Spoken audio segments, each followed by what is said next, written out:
Sɔli tɛrɛ ye Yahudiya diina ɲɛmɔgɔ le di Isa tele. A tun bilanen sariya siaman kɔ.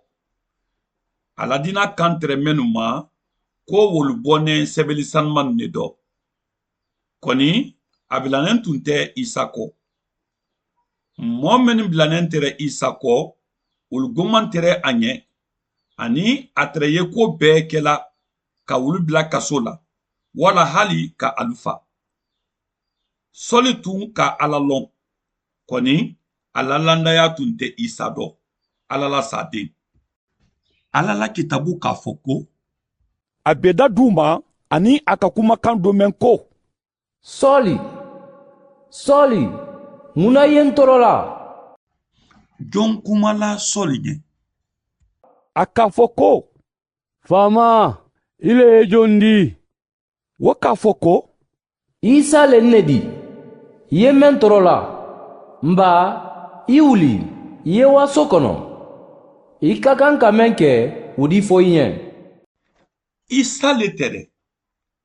Ala la saden même fa la Sɔli la hakɛli kosɔn. Sɔli tun ka Isa lɔn.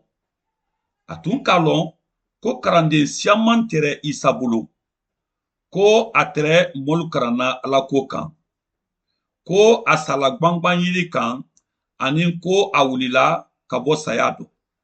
Nba sisan Sɔli ni Isa bara ɲɔgɔn bɛn.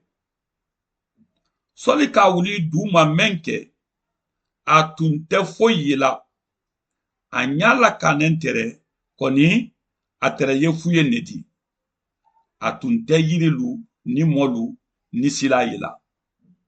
Nba sisan a ɲa ye fen na, a tun tɛ se mɛn ye la fɔlɔ. A tun tɛ se a ye la a ɲa gɛrɛgɛrɛ ma, jon tɛrɛ ye Isa di. Nba sisan a barala la ko Isa ye Ala le di. Fɔlɔ Sɔli tun ka Ala lɔn. Nba sisan a bara Ala lɔn i ko a kisiba, a la yelen ani a la jususuma. Alu tɛ se a fɔla Ala ɲɛ ko a ye a yɛrɛ yira alu la. Dɛmɛba fɛ, Ala sɔlɔ min kalancɛ fɛ, ko a ye le i ko a tɔlu. A ɲa ɲini k'a lɔn Ala ye a yirala i la ɲa mɛn ma a ye mɛn di. A fɔ i y'a fɛ ka do la i la lɔnnin kan, k'a bɛn Ala tɔlu ma, i bolo di yɔrɔ nin kan ka ɲininkaliw kɛ.